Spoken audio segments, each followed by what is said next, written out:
आपको cut off पार करने के लिए सिर्फ इतने ही मार्क्स चाहिए, बस 100 प्लस ले आइए, आपका कट ऑफ आराम से निकल जाता है। यूपीएससी प्रीलिम्स की ये मांग होती है कि आप एलिमेंट्स एंड टेक्निक्स और आपके नॉलेज को कैसे यूज करते हैं, ऐसे ट्रिक्स यूज करके स्मार्ट बनिए पहले, तब आप यूपीएससी आराम से क्लियर कर जाएंगे। आपको ज्यादा चीजें याद रखनी ही नहीं है, सिर्फ इतना याद रख लीजिए, आप आराम से क्लियर करेंगे। किसी की ट्रैप में नहीं आना है, सिर्फ यही चीजें याद रखना है, बस और कुछ नहीं। इसी हिंदी वर्चुअल पर आप सभी का स्वागत है। आज मैं आपके सामने 2024 का पेपर लेके आया हूँ, जिसको हम elements and tricks with logic tricks के साथ इसको सॉल्व करने वाले हैं। हम देखेंगे सिर्फ लॉजिक के बेस पर और सिर्फ एलिमेंट्स एंड टेक्निक्स के बेस पर हम कितने क्वेश्चन सही कर सकते हैं। देखिए, थोड़ी सी मदद के लिए मैंने क्या किया है, इन क्वेश्चंस को पहले से टिक करके रखा है, जिससे क्या हो, आपका जो क्रूशियल टाइम है, देखिए अब टाइम बहुत कम है एग्जाम में, तो आपका टाइम एक एक मिनट बहुत ज्यादा महत्वपूर्ण है। इसलिए मैं इस वीडियो को जितना कम टाइम हो सकता है उस कम टाइम में बनाने की कोशिश करूंगा। लंबा हो सकता है, 1 घंटे का वीडियो हो सकता है, इससे बड़ा भी हो सकता है। कोशिश करूंगा जितना कम हो सकता है उतने में कम वीडियो को खत्म करने की कोशिश करूँ। अब देखिए, अब उससे पहले आपको 2 वर्ड में कुछ रूल्स सुनने होंगे, जो रूल्स एग्जाम में बहुत जरूरी है। यूट्यूब पर आपको भटकाने के लिए बहुत सारे चैनल्स, बहुत सारे मेंटर्स और टीचर्स हैं, जो कि बताते हैं कि ट्रिक्स के लेवल पर ही आप एग्जाम को क्लियर कर सकते हैं, लेकिन ऐसा नहीं है। उन रूल्स को ध्यान रखिएगा। उन रूल्स के बाद आपको जिस टीचर या मेंटर को मानना है, या जिनकी मार्गदर्शन में या मेंटरशिप में आपको जो भी कुछ करना है वो कीजिए, लेकिन पहले वो रूल्स को आपको अप्लाई करने पड़ेंगे अपनी खुद की पढ़ाई में। अब वो रूल्स क्या है, उन रूल्स को देखते हैं, ठीक है। अब उन रूल्स को देखेंगे हम। देखिए, इस क्लास को लेने से पहले भी मैंने 2011 का पेपर सॉल्व करवाया हुआ पूरा, उसको भी आप डिस्क्रिप्शन में लिंक दी हुई है, उसके द्वारा देख सकते हैं कि कैसे, कि फालतू की लॉजिक ट्रिक्स ना लगाते हुए लॉजिक के साथ कैसे ट्रिक्स को अप्लाई किया जाता है क्वेश्चन पे। मैंने पूरा पेपर सॉल्व किया करवाया 2011 का। अब आपको कौन से रूल्स याद रखने हैं सबसे पहले, कि जो कि आपको एग्जाम में बैकफायर नहीं करेंगे। बैकफायर का मतलब क्या होता है, देखिए, जो ट्रिक्स आपको टीचर या मेंटर्स बता रहे हैं यूट्यूब पर या पर्सनल मेंटरशिप में बता रहे हैं, इनके बावजूद भी कई सारे स्टूडेंट्स, यानी 90% स्टूडेंट्स इन ट्रिक्स को जानकर भी फेल हुए हैं। तो क्या हम कह सकते हैं कि इस ट्रिक्स आने पर आपका एग्जाम निकल जाएगा? तो मैं बोलूंगा बिल्कुल नहीं कह सकते। उसके लिए पहले आपको कुछ चीजें करनी होंगी, तो आपको कुछ रूल्स लिखने पड़ेंगे। अभी आपके पास ब्लैंक पेज है तो रूल्स लिखिए। तो सबसे पहले हमारे रूल नंबर 1 होगा, तो वो क्या होगा कि आपको हमेशा एग्जाम देते समय या टेस्ट देते समय, आप जब भी आप कुछ भी कर रहे हो, आपको फर्स्ट प्रायोरिटी प्रीलिम्स के एग्जाम के लिए फर्स्ट प्रायोरिटी आपको नॉलेज को देना है। नॉलेज का सीधा सा मतलब होता है, नॉलेज हम आपसे ये नहीं मांगते कि आपको हाई स्टैंडर्ड नॉलेज हो, कि आपको लक्ष्मीकांत पूरी रटी हुई हो, या आपको महेश कुमार बर्णवाल या जीसी लियोन सभी बुक्स को रटा हुआ हो। नहीं, मैं कुछ नहीं बोल, मैं इस चीज को नहीं मानता। किस चीज को?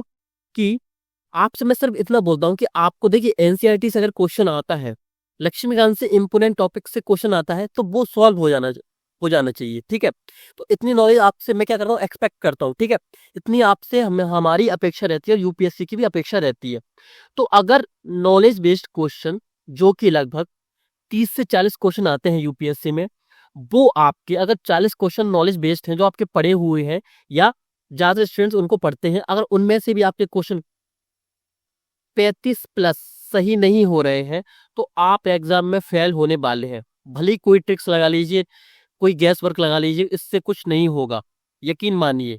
पर्सनल एक्सपीरियंस है मेरा, पर्सनल एक्सपीरियंस से आपको बता रहा हूँ।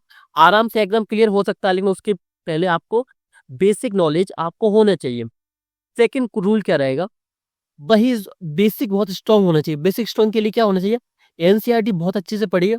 मैंने कई सारे सोर्स बताए हैं, उन सोर्स की लिंक आपको डिस्क्रिप्शन में मिल जाएगी। मैंने आपको प्रूफ बताया है कि क्वेश्चन पेपर यूपीएससी प्रीलिम्स कहाँ से बनाता है, क्वेश्चन कहाँ से आ रहे हैं एग्जैक्ट। आपको ज्यादा पढ़ने की जरूरत ही नहीं है, लिमिटेड टॉपिक्स पढ़िए, लिमिटेड सोर्स से पढ़िए, और आसानी से जो 40 क्वेश्चन आपके आ रहे हैं ना, 40 में से 35 प्लस क्वेश्चन सिर्फ इसी से सही कर लीजिए। मैं आपको क्वेश्चन नंबर ही बताऊंगा 2024 में, जो कि सीधा सा नॉलेज बेस्ड थे, और क्वेश्चन नंबर बताऊंगा कि जो कि आपके लमसम या लॉजिक बेस पर आपके सही हो सकते थे।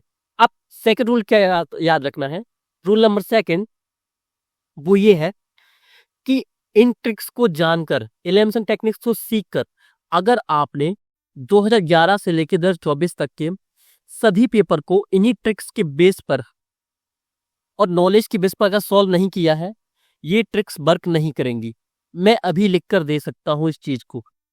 भले ही कोई टीचर बोलता रहे कि इस ट्रिक्स को लगा दे, ऐसे क्वेश्चन सॉल्व हो जाता, नहीं होगा जब तक आप प्रैक्टिस नहीं करेंगे। प्रैक्टिस करने का सीधे से मतलब क्या होता है, 11 से लेके 24 तक का पेपर, यानी 11 साल वो, और आपके 23 का पेपर, 24 का पेपर, यानी 13 साल के पेपर, यानी 1300 क्वेश्चन जब तक आप सॉल्व नहीं करोगे इन ट्रिक्स के अकॉर्डिंग, तब तक आपका एग्जाम नहीं निकलेगा। अब हो सकता है कि मैं बार बार ये बोल रहा हूँ कि एग्जाम नहीं निकलेगा तो आपको बुरा लग सकता है, लेकिन देखिए हकीकत से आपको दूर नहीं भागना है, सामना करना है हकीकत का। मैं आपको बचना है फेल होने में, आपको बचा रहा हूँ इस किस चीज से कि आप फेल ना हो। इसके लिए मैं आपसे डायरेक्ट बोलता हूँ। हर कोई मेंटर या टीचर आपसे डायरेक्ट नहीं बोलेगा, क्यों? क्योंकि उनको अपना कोर्स, पेड कोर्स या कुछ ही बेचना है, मुझे कुछ नहीं बेचना अपना, ठीक है।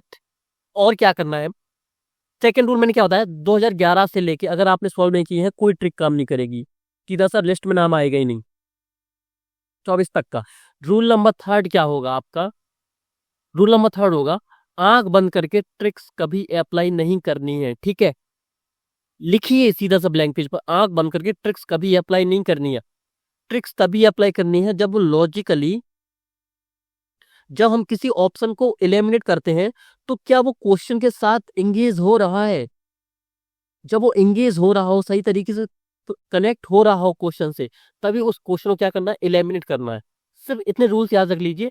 उसके बाद अगर आप इन सभी चीजों को कर लेते हैं, फिर यकीन मानिए कि यूपीएससी प्रीलिम्स पास होने से आपके जो कट ऑफ लिस्ट आती है उसमें आपका नाम आने से कोई नहीं रोक सकता, ठीक है। अब हम क्लास को स्टार्ट करते हैं फर्स्ट क्वेश्चन से, ठीक है। अब ये रहा आपका 2024 का एग्जाम पूरा। एक मिनट देखिए, एक मिनट रुकिए, थोड़ा सा वर्क नहीं कर रहा है। हाँ ठीक है। अब फर्स्ट क्वेश्चन से हम स्टार्ट करते हैं। देखिए फर्स्ट क्वेश्चन किस क्या है, ये ट्रिक्स बेस पर भी है। अब आप अब आप देखिए, मैं आपको जो क्वेश्चंस बताऊंगा उसमें से क्या हो सकता है, क्या हो सकता है कि आपको कुछ क्वेश्चन ऐसे लगे कि सर वो नॉलेज बेस्ड थे, लेकिन आपने किस में डाल दिया उनको, इलेमसन बेस पर। मैक्सिमम कितने क्वेश्चन होंगे, 5 से लेके 7 क्वेश्चन, ये भी मैंने ज्यादा बोल दिया, ठीक है। अब क्या लिखा हुआ है, सीधा से लिखा हुआ है, पार्थिव विकिरण की तुलना में आगामी इनकमिंग इंसोलेशन बोल रहा है, इंसोलेशन वायुमंडल अधिक गर्म हो जाता है। क्या लिखा है, तुलना में। जब भी ये वर्ड आए आपके माइंड में क्या आना चाहिए, एक रेड फ्लैग आना चाहिए कि कभी तुलना होती है ना, तुलना में वो क्वेश्चन को पूरा घुमा देता है, यानी वो फैक्ट एक्सचेंज कर देता है, ठीक है। इसकी जगह क्या लिख देगा, ये लिख देगा, और इसकी जगह क्या लिख देगा, ये लिख देगा। तो सीधा क्या हो जाता है, आपका जो स्टेटमेंट है वो गलत हो जाता है। तो हमेशा याद रखना है क्या, तुलना वाला जब भी क्वेश्चन हो उसको याद रखना। इसी पेपर में एक क्वेश्चन और है तुलना वाला, ठीक है, उसको भी हम देखेंगे। ये क्या लिखा है, तुलना में, ठीक है। अब ये सोचिए, अब इसका लॉजिक बेस क्या है, एक तो बोल दिया मैंने तुलना में लिखा हुआ है, ये तो एक तो ही वर्ड है। अब आंख बंद करके हम विश्वास नहीं करेंगे। अब इसको कैसे सॉल्व करेंगे, लॉजिक बेस। लॉजिक क्या है, पार्थिव विकिरण की तुलना, पार्थिव विकिरण यानी पृथ्वी से निकलने वाली तरंगें या परावर्तित होने वाली तरंगें जब किस पे जाती हैं, वायुमंडल में जाती हैं, तो अधिक गर्म होता है, किसकी तुलना में, इंसोलेशन की तुलना में, ठीक है। आप ये चीज समझ गए क्या बोल रहा है ये, ध्यान रख। अब आपको दिमाग लगाना है इसमें से कौन सा ऑप्शन सही हो सकता है, ठीक है। अब मैं आपको 5 सेकंड देता हूँ, आपको क्या लग रहा है, ये ऑप्शन सही है या नहीं है। आप सब समझ गए होंगे कि देखिए अगर इंसुलेशन से इतना ही ज्यादा गर्म हो रहा होता तो, एक मिनट, इतना ही ज्यादा गर्म हो रहा होता तो पृथ्वी तक अब तक बहुत ज्यादा गर्म हो चुकी होती, क्योंकि इंसोलेशन तो हमको लगातार मिल रहा है ना। आपने इंसोलेशन टॉपिक पढ़ा होगा तो आपको ये चीज पता है। मैंने क्या बोला कि नॉलेज भी साथ में होनी चाहिए, तभी ये ट्रिक्स काम करेंगी। अब आप इसको नॉलेज में भी डाल सकते हैं, इलेमसन टेक्निक्स में भी डाल सकते हैं, ठीक है। क्या लिखा है, तुलना में लिखा है, तो ये हमारा एलिमेंट हो जाएगा। और इस क्वेश्चन की विशेषता क्या होती है ऐसे क्वेश्चंस की, जो आपके कथन वाले दिए होते हैं कि अगर आपने एक को भी एलिमिनेट कर दिया तो आपका डायरेक्ट आंसर आता है। कैसे, कथन एक सही नहीं है, आपका आंसर क्या आएगा, डी। कथन एक सही नहीं है किंतु कथन दो सही है, ठीक है। इस क्वेश्चन में एक ही फायदा होता है, ठीक है। अब क्या लिखा है, सेकंड क्वेश्चन है, इक्वेटर पर क्षोभ मंडल की मोटाई ध्रुवों की तुलना में बहुत अधिक होती है। क्या होती है, भूमध्य रेखा पर सूर्य का डायरेक्ट किरणें यहाँ पे पड़ती हैं, ठीक है। इंसोलेशन ज्यादा होता है सीधा से, ठीक है। आप सभी को पता होगा अगर आपने बेसिक ज्योग्राफी भी पढ़ी है, ठीक है। तो इससे होता क्या है, बाष्पीकरण बहुत होता है, बाष्पीकरण बहुत होता है, जिससे क्या होता है जल वाष्प ऊपर की ओर बढ़ती है। तो क्या क्षोभमंडल की मोटाई बढ़ेगी इससे? तो आप बोलेंगे सर हाँ हाँ बिल्कुल लॉजिकली बेस और हमने नॉलेज बेस पे हमको पता है कि बढ़ेगी, ठीक है। तो ये हमारा स्टेटमेंट सही होगा, ठीक है। अब क्या है, प्रबल संबंधीय धाराओं द्वारा ऊष्मा को अधिक ऊंचाई तक ले जाया जाता। जो हमने क्या लगाया, लॉजिक लगाया, वही लॉजिक यहाँ दिया होगा। आंसर क्या आएगा? आपका आंसर ए, ठीक है। अब थर्ड क्वेश्चन है, देखिए अब इस पेपर में मैं सभी क्वेश्चन को सॉल्व नहीं करने वाला हूँ, जो सिर्फ ट्रिक्स से सॉल्व होंगे वो। मैंने क्या बोला था आपसे, जब भी कभी मैक्सिमम क्या आते हैं, ऑप्शंस आते हैं जिनमें क्या एक्सेप्शन होता है। एक्सेप्शन का मतलब क्या होता है कि देखिए इसमें क्या लिखा है, उपयुक्त में से कितने ज्वालामुखी उद्गारों के उत्पाद है। अब देखिए अगर एक जो ज्वालामुखी है, अगर उसमें विस्फोट हो रहा है, तो कौन देखने जा रहा है कि कौन सी गैस निकल रही है, कौन से कण निकल रहे हैं, कौन से यौगिक निकल रहे हैं। मैक्सिमम हो सकता है कि कितना, मान लीजिए 100 टन अगर मलबा निकल रहा है उसके अंदर से, पायरोक्लास निकल रहा है, तो पूरी संभावना है कि 1% सल्फर यौगिक निकलेगा, 1 ग्राम तो निकलेगा, क्योंकि पृथ्वी के अंदर लगभग सभी यौगिक भरे हुए हैं। तो मैं अगर इसको नॉलेज बेस्ड भी अगर इसको सॉल्व ना कर पाता, अगर मैं इसको पढ़ा ना होता, तो मैं सभी के साथ जाता। मैंने क्या बोला, हमेशा मैक्सिमम के साथ जाए। मैक्सिमम के साथ हम क्यों जाएंगे इसके साथ? इसके पीछे लॉजिक है। लॉजिक क्या है, देखिए अब मैं क्यों समझा रहा हूँ आपको बार बार, जिससे क्या आपको आपको अंडरस्टैंडिंग हो कि आपको ट्रिक्स को अप्लाई कैसे करना है, ठीक है। अब क्या इसमें से पायरोक्लास्ट निकलते हैं, हमने पढ़ा है, राख और धूल निकलते हैं, हमने पढ़ा हुआ है। हमने ये दो चीजें नहीं पढ़ी है मान लीजिए, ठीक है। अब हमको एक्सेप्शन मान के चल रहा है, अपवाद। दुनिया में हर एक चीज का अपवाद होता है। अब हर एक चीज का अपवाद होता है, इसका भी एक्सेप्शन होता है। क्या कि कुछ चीजें ऐसी भी हैं अपवाद स्वरूप जिनका अपवाद नहीं है। अब इस लाइन को हमें थोड़ा सा माइंड से सोचिएगा कि मैंने आपसे बोला क्या है, ठीक है। तो अपवाद हो सकता है कि नाइट्रोजन यौगिक 1% इसमें हो, 1 ग्राम तो होगा। सल्फर यौगिक मिनिमम 1 ग्राम तो मिलेगा हमको ज्वालामुखी दो उद्गार से। तो मैं किसके साथ जाऊंगा, सभी चार के साथ, ठीक है। अब चौथा क्वेश्चन है, इसमें कोई भी ट्रिक्स नहीं लग रही है। देखिए जिसमें लगेगी ट्रिक्स उसी में बोलूंगा ट्रिक्स लग रही है, ठीक है। अब इसमें क्या लिखा है, विश्व के 2 सबसे बड़े कोको उत्पादक के रूप में विख्यात है। अब इस क्वेश्चन को मैंने सही कैसे किया, मैंने किया था इसको कैसे कि मैंने सुना था आइवरी एक कॉफी आती है जो दुनिया की सबसे महंगी कॉफी में शुमार है, ठीक है। तो उससे मैंने क्या किया, इसको लिंक किया, मैंने direct answer with in 5 second में ये आंसर मैंने टिक कर दिया था। अब मैं क्या बोलूंगा, यूपीएससी नॉलेज का गेम तो है, लेकिन सिर्फ नॉलेज का गेम नहीं है, आपको बाहरी नॉलेज भी काम आएगी। 3 से 4 क्वेश्चन तो ऐसे होते हैं कि जिसको आपने कभी पढ़ा नहीं है, सिर्फ आसपास अपनी दुनिया में देख रहे हैं, आप आसपास के पर्यावरण में देख रहे हैं, तो उससे आपका क्वेश्चन सही हो जाता है। आप सोशल मीडिया चला रहे हैं, मान लीजिए इंस्टाग्राम ही चला रहे हैं, तो उससे आपको कुछ मिल जाएगा। लेकिन अब इसका मतलब ये नहीं कि मैं आपसे ये बोला हूँ कि इंस्टाग्राम चलाइए, नहीं। किताबों पे ध्यान दीजिए, उससे भी ये क्वेश्चन सही आता। ये एनसीईआरटी में दिया हुआ था, किसमें, ओल्ड एनसीईआरटी में, ज्योग्राफी में। अब मैं ये भी नहीं बोलूंगा कि ओल्ड एनसीईआरटी पढ़िए, नहीं पढ़िए, बिल्कुल मत पढ़िए, ठीक है। अब हो सकता था आपसे क्वेश्चन ना सही हो ये। अब क्वेश्चन आता है 6 नंबर है, ये एनसीईआरटी में मैप में दिया हुआ ज्योग्राफी में। अब देखिए ये माफी नहीं मिलेगी यूपीएससी की तरफ से। कैसी माफी? अगर ये क्वेश्चन भी आपका गलत हो जाता है तो बिल्कुल माफी नहीं मिलेगी। अब आप खुद चाहते हैं कि आप फेल हो जाएं। अगर आप इस क्वेश्चन को सही नहीं कर पा रहे हैं तो आप, सबसे बड़ी गलती आपकी है। इसमें ना किसी को दोष दे सकते हैं, किस्मत को या किसी चीज को नहीं दे सकते। तो ये क्वेश्चन आपसे सॉल्व होना चाहिए। मैंने क्या किया है, ऑरेंज कलर में जहां पे एलिमेंट्स ट्रिक्स काम करेंगे उसको ऑरेंज कलर से, और जहां पर नॉलेज काम करेगी वहां पे ग्रीन कलर से क्या कर दिया, इसको मार्क कर दिया है। अब मैं लास्ट में जब पूरे 100 क्वेश्चन हो जाएंगे एलिमेंट्स टेक्निक से, तो उसके बाद मैं आपको क्वेश्चन बताऊंगा कितने क्वेश्चन एलिमेंट्स टेक्निक से हो सकते हैं और कितने सारे क्वेश्चन आपके नॉलेज बेस पर हो सकते हैं, ठीक है। अब 7वां क्वेश्चन है, क्या लिखा है, चट्टानों के अच्छे कारणों में से एक कारण वर्षा भी है। देखिए जब पत्थर है, पानी बरसेगा लगातार। आपने एक मुहावरा सुना होगा कि एक एक बूंद टपकने से क्या होता है, गड्ढा हो जाता है किसी पत्थर में, ठीक है। सुना है ना ये वाला जो कहावत है, ये वाली कहावत तो सुनी होगी ना आपने। तो अक्षय होता है ये चट्टानों का, वर्षा है, बिल्कुल 100% है। वर्षा जल में घोल के रूप में कार्बन डाइऑक्साइड विद्यमान होता है। हो सकता है भाई, क्यों नहीं हो सकता। मैंने क्या बोला, एक्सेप्शन हर जगह होता है। जैसा एक्सेप्शन हमने उसमें लगाया ना ज्वालामुखी में, तो मैं मान के चलूंगा। देखिए पॉसिबिलिटी हर एक चीज में होती है। जब यूपीएससी का एग्जाम देते हैं ना, 24 से लेके 2011 तक के सभी एग्जाम, अब जाओ आप प्रैक्टिस करोगे ना सभी क्वेश्चंस को, तो एक चीज देखोगे, यूपीएससी हमेशा पॉसिबिलिटीज लेके चलता है। अब अगर ये बोल रहा है ना कि वर्षा जल में घोल के रूप में कार्बन डाइऑक्साइड होता है, तो मैं मान के चलूंगा भाई होगा, कोई दिक्कत नहीं है। वर्षा जल में वायुमंडलीय ऑक्सीजन विद्यमान होता है, भाई मैं मान के चलूंगा होगा, पक्का होगा, ऐसा हो ही नहीं सकता कि उसमें ना हो। तो क्या है, कथन एक सही है और कथन दो और कथन तीन क्या कर रहा है, उसकी सही रूप से व्याख्या भी कर रहे हैं। ठीक है, अब कौन सा है, कथन दो कथन दोनों सही है तथा दोनों कथन एक की व्याख्या करते हैं। आपका आंसर क्या आ गया, ए। ठीक है, अब इस क्वेश्चन को मैं ट्रिक्स से नहीं कर सकता, क्यों, इस क्वेश्चन को मैं सिर्फ जब मुझे मैपिंग आती होगी तभी मैं इस क्वेश्चन को सॉल्व कर सकता हूँ। अब मैं लास्ट में बताऊंगा आपको कैसे क्या करना है। अब मैंने आपसे लास्ट जब क्लास ली थी तब भी बताया था मैंने आपको, क्या करता है जब भी 3 ऑप्शंस वाले क्वेश्चन आते हैं, कौन, जोड़ी मिलाने वाले। अब ये जोड़ी मिलाने वाले क्या किया 2024 में कि 3 बॉक्सिंग, ट्रिपल बॉक्सिंग की है। पहले क्या होती थी, डबल बॉक्सिंग होती थी क्या क्वेश्चन की, कि सिर्फ 2 क्वेश्चन दिए रहते थे आसपास आमने सामने। अब की बार क्या किया, 3 दिए।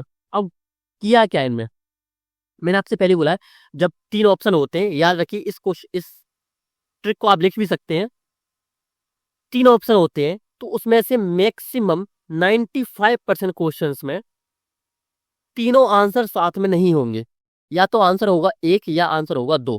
क्यों, इसका कारण क्या है, इसका कारण ये हो सकता है हमेशा या तो ऑप्शन नंबर 2 सही हो, ऑप्शन नंबर 1 और 3 के जो फैक्ट है वो एक्सचेंज कर दिए गए हो।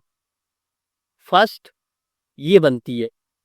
सेकंड क्या हो सकता है कि सेकंड है वो गलत हो और फर्स्ट और थर्ड आपका सही हो, यानी किसी भी पॉसिबिलिटी में ये इसमें 2 या 3 तरीके से क्वेश्चन बनते हैं इस तरीके बॉक्सिफिकेशन में। ठीक है, बॉक्सिफिकेशन में क्या होता है, 2-3 तरीके से क्वेश्चन बनते हैं, लेकिन ओवरऑल अगर हम उसका रिजल्ट देखें तो रिजल्ट वो यही है कि आप कभी भी सभी 3 के साथ नहीं जाएंगे। तो क्या हुआ, 50% आप यहीं पे आप क्लियर कर गए। ठीक है, आप 2 के साथ गए तो आप इसमें क्या गए, 50% चले गए। ठीक है, अब आपको देखना होगा कि यहाँ पे क्या किया है, ये मालवा एरिया लिख दिया है, ये गलत कर दिया। ठीक है, कर दिया गलत।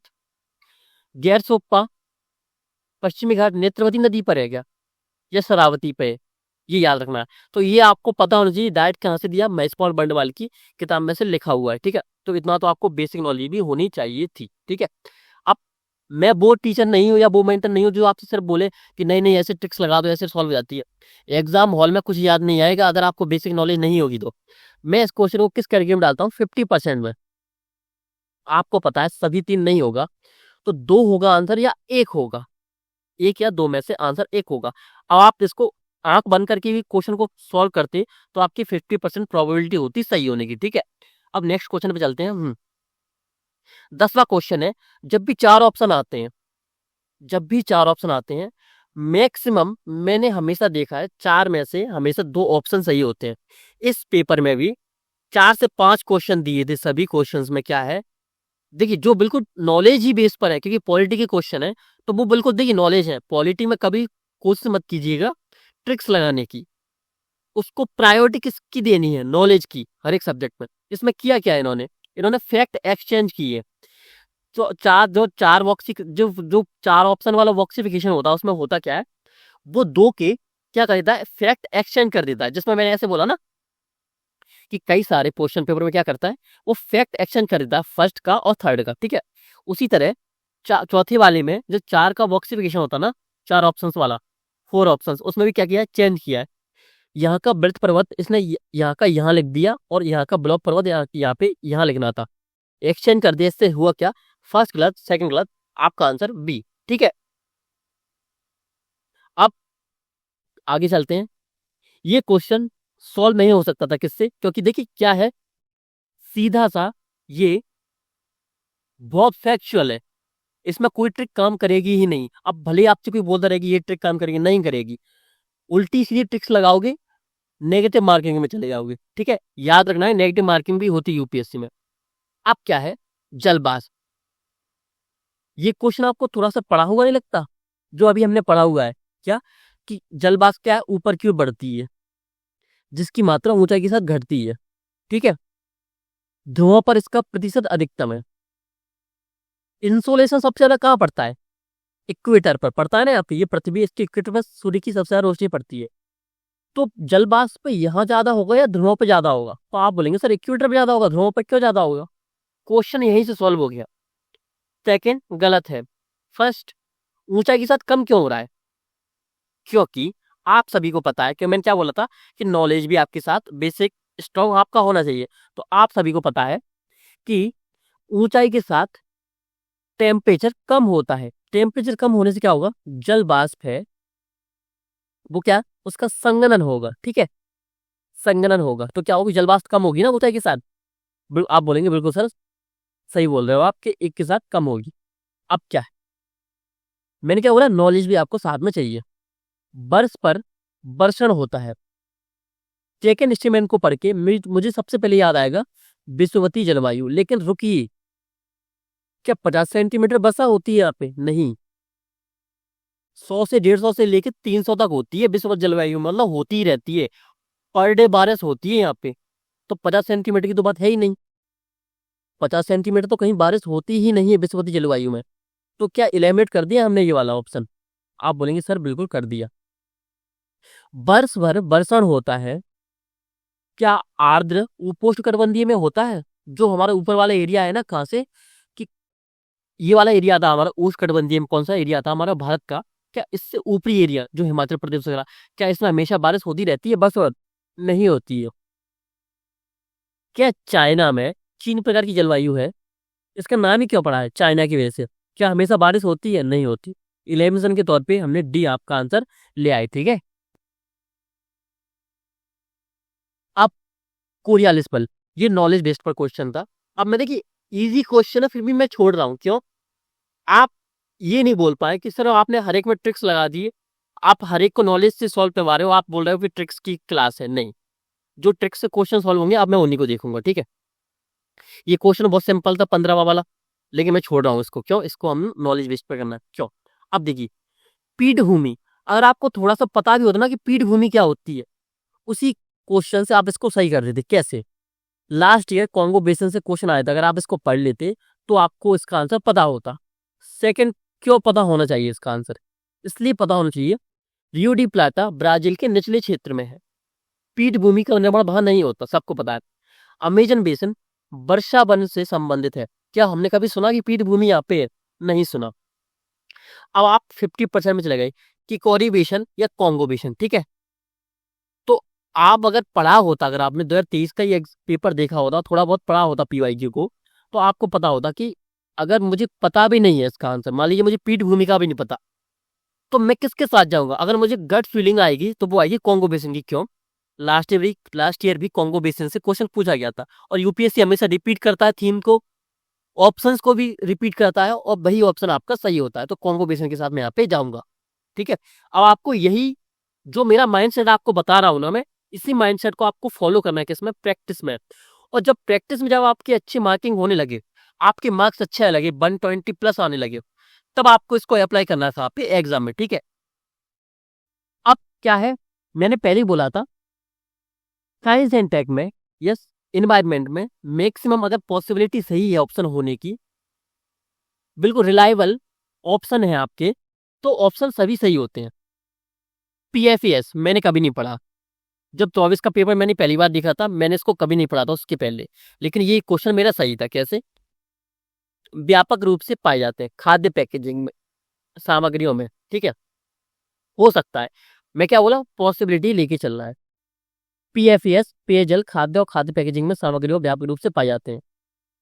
अब कुछ प्लास्टिक जैसा लग रहा है, पॉली, आसानी से डिग्रेडेड या निम्नीकृत नहीं होते किसमें? पर्यावरण में। यही हाल किसका है? डीएपी का है ना। डीएपी आपने सुना होगा, जो मच्छर मारने वाली दवा होती है ना, उसके बारे में। तो यही हाल उसका है। पॉलीथिन का भी यही हाल है, प्लास्टिक का भी यही हाल है। तो पॉली लग गया तो मैं इसी समझ गया कि आसानी से तो नहीं होगा, तो ये भी सही है। पीएफएस के लगातार संपर्क के परिणामस्वरूप जंतुओं के शरीर में जैव संचय हो सकता है। हो सकता है, पॉसिबिलिटी बोल रहा है, तो पॉसिबिलिटी से ये भी सही है। तो मैं किसके साथ जाऊंगा? ऑप्शन डी के साथ, मैक्सिमम के साथ। साइंस एंड टेक और एनवायरमेंट में अगर ऑप्शंस इजी हैं, यानी उनमें कुछ भी नेगेटिव नहीं दिया है और कुछ भी एक्सट्रीम नहीं दिया है, सिंपल और आसान है, तो आपके सभी ऑप्शन सही होंगे। ठीक है, ये याद रखना है। और यही अगर आप फॉलो करेंगे या इसी को आप अप्लाई करेंगे किस में, पूरे प्रैक्टिस सेशन में, जैसे कैसे 2011 से लेके कब तक, 2024 तक के, तो 95% क्वेश्चंस में ये आपकी ट्रिक्स काम करेगी। ठीक है, अब ये ट्रिक क्या थी, 3/5 वाली, कि अगर 5 ऑप्शन है तो 3 ऑप्शन आपके सही होंगे। अगर मुझको पता भी नहीं होता, मेरा आंसर क्या था, बी। इस ट्रिक को आप किस पर अप्लाई कीजिए, PYQ। अगर काम करे तभी इसको फॉलो कीजिएगा, और मुझे पता है काम करेगी। क्यों? क्योंकि मैंने खुद 2011 से लेकर 2024 तक के सभी क्वेश्चन पेपर को ऐसे ही सॉल्व किया है, और उसी से मैंने ये ट्रिक अंदर से निकाली है। ये ट्रिक्स मेरी नहीं है, यूपीएससी खुद ट्रिक्स बना रही है इनको। यूपीएससी इन्हीं ट्रिक्स पर काम करती है। ठीक है, तो 3/5 है, इस ट्रिक्स को हमेशा याद रखना है कि देखिए, जहां पर नॉलेज काम कर रही है, जैसे पॉलिटी, इकोनॉमी, तो पहले नॉलेज को प्रायोरिटी। अगर बिल्कुल ही नहीं पता, बिल्कुल ही गैस वर्क करना है, तो गैस वर्क किसके आधार पर करना है, 3/5 पर, अगर 5 ऑप्शन वाला है तो। ठीक है, 5 ऑप्शन मतलब 5 ऑप्शन में से 3 ऑप्शन आपके सही होंगे। ठीक है, 19वां क्वेश्चन है, अगर इन्वायरमेंट का क्वेश्चन है, अगर आंसर नहीं पता तो मैक्सिमम के साथ जाएंगे। कितने मटर कुल के हैं? मूंगफली मटर जैसी दिखती है, कुल्थी भी दिखती है, और सोयाबीन भी दिखती है मटर जैसी। ठीक है, सभी 3 मैक्सिमम के साथ जाऊंगा। ठीक है, इन्वायरमेंट में साथ में लॉजिक भी देखेंगे। 20 नंबर वाला क्वेश्चन है, इसका ये क्या है, कथन 2 क्या है, इंडियन फ्लाइंग फॉक्स अन्य जंतुओं का रक्त पीता है। अगर ऐसा होता तो हम अपनी लाइफ में सोशल मीडिया पर, या अपने 365 में, या अपनी इन्वायरमेंट की क्लास में, या अपने नोट्स में, या न्यूज़पेपर में कभी तो सुनते।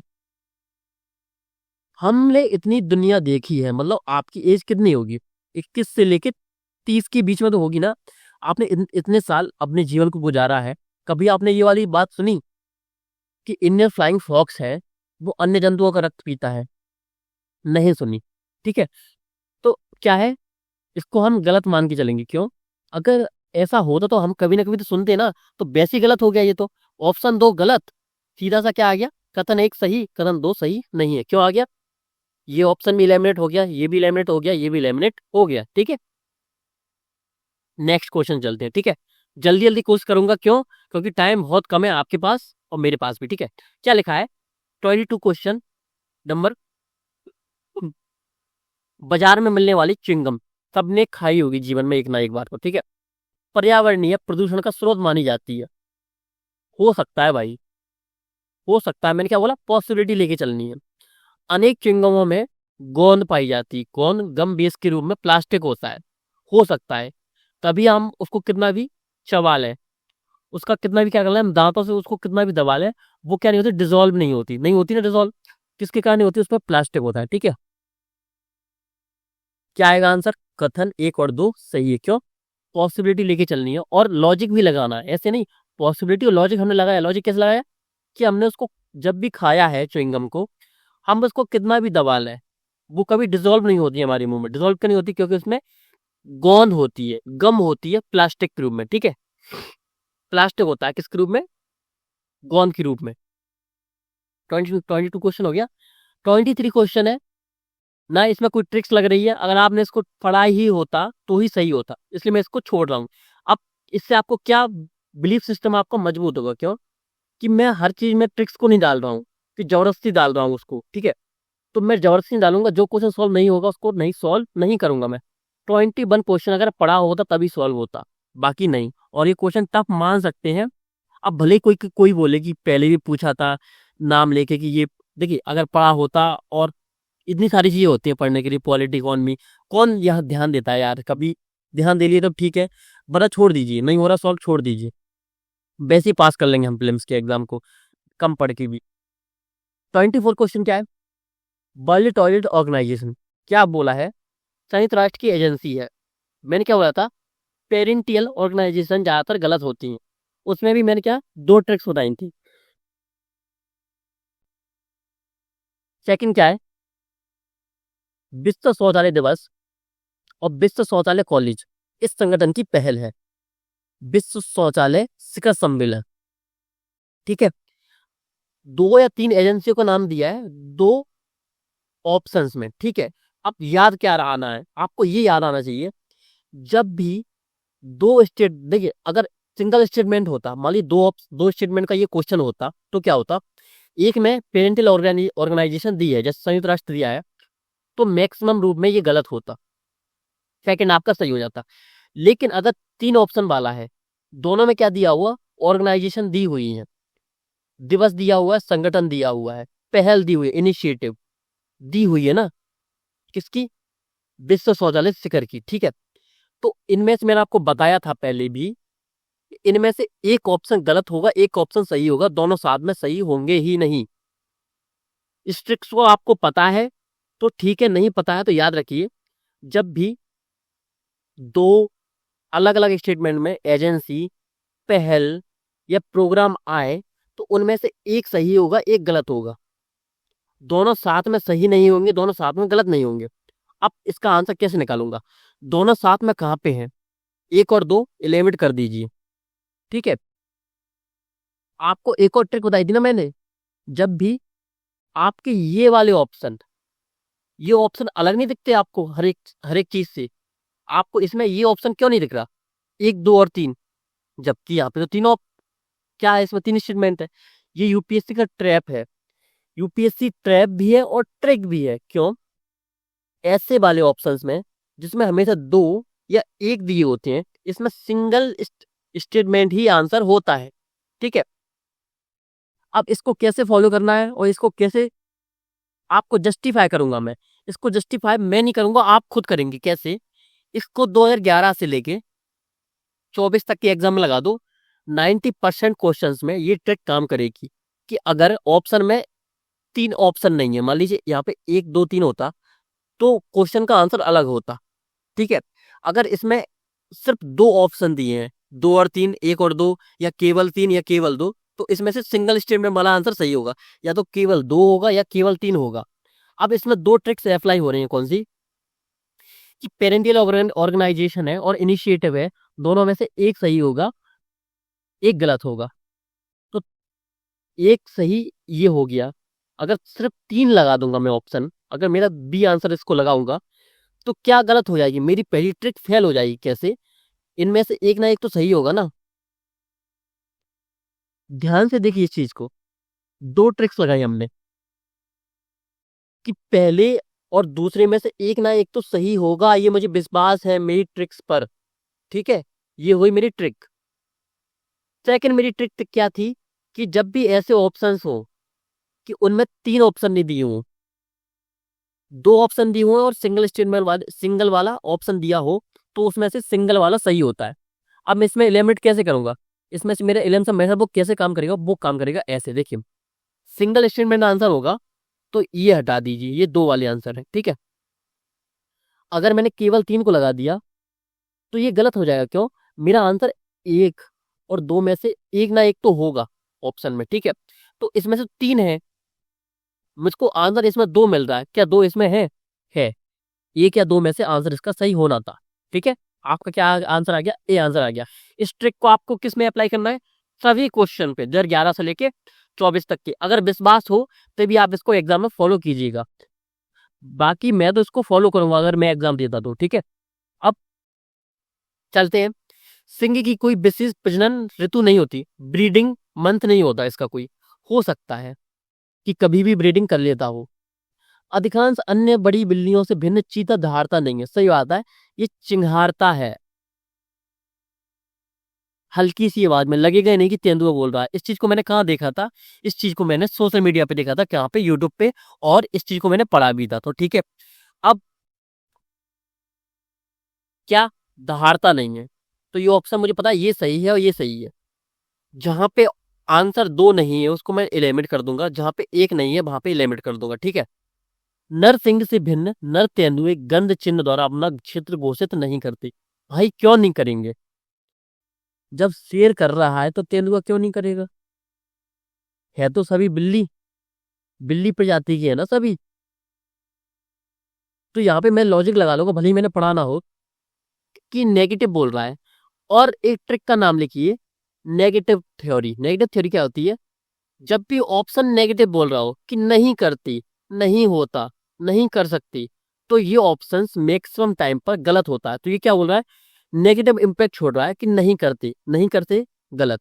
ऑप्शन की गलत किया, ये की गलत किया, ये गलत किया, ऑप्शन ए आपका सही है। ठीक है,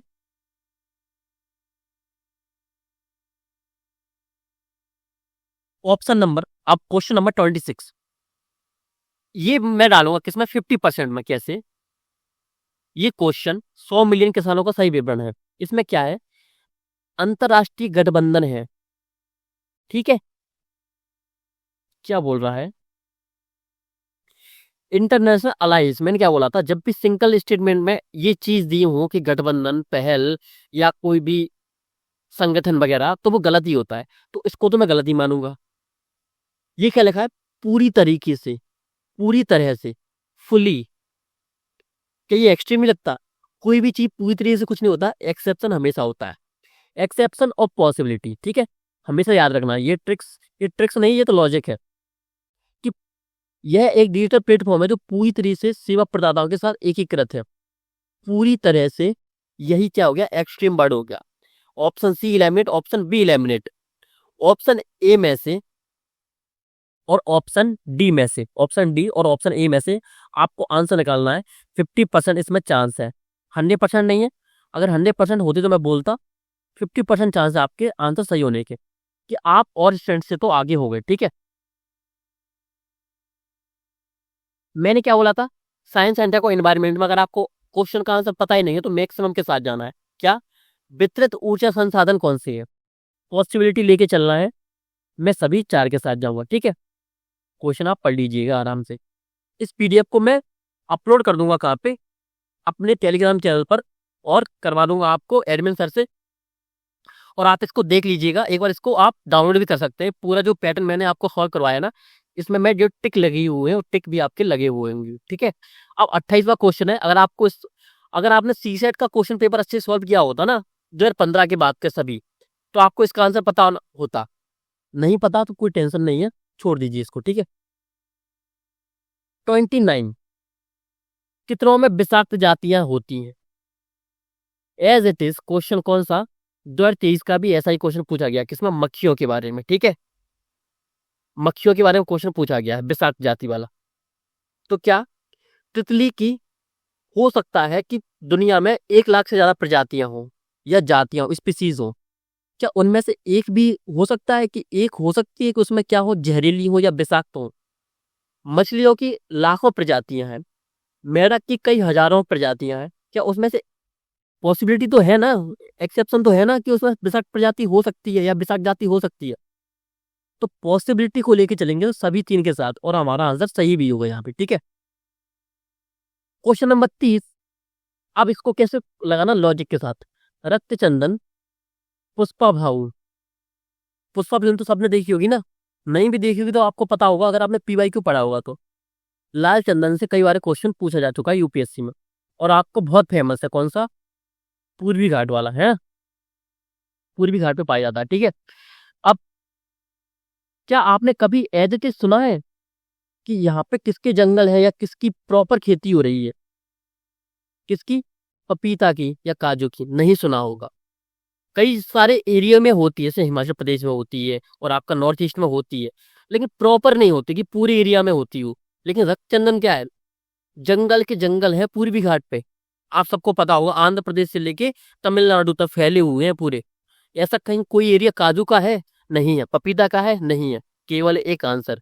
इसमें पूछा क्या था आपका क्वेश्चन, क्वेश्चन पूछा था आपसे क्या, देशीय वृक्ष। ठीक है, देशीय वृक्ष पूछे थे आपसे, देशीय वृक्ष कौन से हैं जिनकी जो प्रजाति है वो यहीं उत्पन्न हुई है। तो रक्तचंदन यहाँ पे आपको जंगल मिलेंगे, क्या पपीता का जंगल मिलेगा, नहीं मिलेगा, क्या काजू का जंगल मिलेगा, नहीं मिलेगा। ठीक है, चलिए नीचे। और अब क्या क्वेश्चन आपका, मैंने क्या बोला था, हमेशा क्या करता है वो कुछ किन्हीं क्वेश्चन में वो फैक्ट को एक्सटेंड कर देता है। यहाँ पर उसने दीर्घ की जगह लघु लिख दिया। अब आप ये बोलोगे कि सर आपने एक ट्रिक का नाम बताया था कि अगर साइंस एंड टेक का है तो मैक्सिमम के साथ जा सकते हैं। देखिए मैंने क्या बोला, आंख बंद करके अप्लाई नहीं करनी है, पहले क्वेश्चन को अच्छे से पढ़ना है, नॉलेज यूज करनी है, अगर नॉलेज ना हो तब इसको सॉल्व करना है। तो याद रखिए इन वर्ड पर आपको याद रखना पड़ेगा, जैसे तुलना करने पर, ठीक है। और भी वर्ड होते हैं जैसे एक्सट्रीम, फुली, पूरी तरह से, इंटीग्रेटेड, ठीक है। ये वर्ड आपको देखने पड़ेंगे। लघु की जगह दीर्घ, दीर्घ की जगह लघु, छोटी की जगह बड़ा, बड़े की जगह छोटा, पानी की जगह अग्नि, अग्नि की जगह पानी। तो ये कभी क्या करता है, एक्सचेंज कर देता है फैक्ट्स को। अब मैं मान लेता हूँ, अगर आपके मन की बात हो तो मैं मान लेता हूँ कि ये कुछ आपसे गलत हो जा रहा है। किसके बेस पर, ट्रिक्स के बेस पर। कैसे, क्या आप बोलेंगे सर मैंने ध्यान नहीं दिया इस पर, मैंने तो सभी ऑप्शन को लगा दिया, एक तो दी लगा दीजिए, कोई दिक्कत नहीं, गलत हो जाने दीजिए। इतना तो माफी रहती है कि अगर आप 50 क्वेश्चन सही कर रहे हैं तो उसमें से आप 2 या 3 क्वेश्चन गलत कर देंगे, इस पर ट्रिक्स बेस पर भी, ठीक है, कोई बात नहीं। क्वेश्चन आ गया लौट के, तुलना में ये भी गलत है। जो फर्स्ट क्वेश्चन गलत था ना, वैसे ये गलत है। क्वेश्चन आप पढ़ लीजिएगा, नॉलेज बेस पर भी है और आपका एलिमिनेशन मेथड पर भी। तुलना में लिखा है ना, तो नेगेटिव इंपैक्ट दे रहा है ना ये। 33 पढ़ा होता तो भी 16 होता। 34वां 34 क्वेश्चन, किन गतिविधियों में रडार का उपयोग किया जा सकता है। रडार के प्रयोग पर, इसमें क्वेश्चन क्या पूछा था कुछ साल पहले, ड्रोन वाला, कि ड्रोन का प्रयोग किस किस में किया जा सकता है। उसमें ऑप्शन क्या था, ज्वालामुखी के मुख का वो लेने के लिए, क्या कुछ कण लेने के लिए, ठीक है। एज इट इज क्वेश्चन वही पूछा है, फिर कुछ कॉन्सेप्ट चेंज कर दिया, नाम चेंज कर दिया, रडार यूज कर दिया किसकी जगह, ड्रोन की जगह, ठीक है। मैक्सिमम उसका आंसर भी क्या था, मैक्सिमम सभी उसके ऑप्शन सही थे, ठीक है, सभी 3। अब इसमें लॉजिक क्या लगता है, लॉजिक ये लगता है, अगर रडार का प्रयोग करेंगे, क्या इसमें हम नहीं कर सकते, कर सकते हैं। क्या हम बरसात का पता लगा सकते हैं, लगा सकते हैं। पशुओं के प्रवास पर नजर रख सकते हैं, रख सकते हैं। तो पॉसिबिलिटी के साथ चलना है कि हो सकता है। हमेशा यूपीएससी भी यही बोलता है कि हो सकता है, आपका सिलेक्शन भी हो सकता है। ये क्वेश्चन पढ़ा होता तो ठीक है, ना पढ़ा होता तो इसमें ट्रिक्स क्यों नहीं लग रही, और आपको क्यों नहीं लगाना। डायरेक्ट फैक्चुअल, फुली फैक्चुअल है ये। फुली फैक्चुअल का मतलब नाम दिया है, अगर पता हो तो ठीक है, ना पता हो तो क्वेश्चन गया। तो हर एक में अप्लाई नहीं करना कि साइंस एंड टेक एनवायरनमेंट के सभी क्वेश्चन में अप्लाई करना ट्रिक्स, नहीं, सभी में नहीं करना।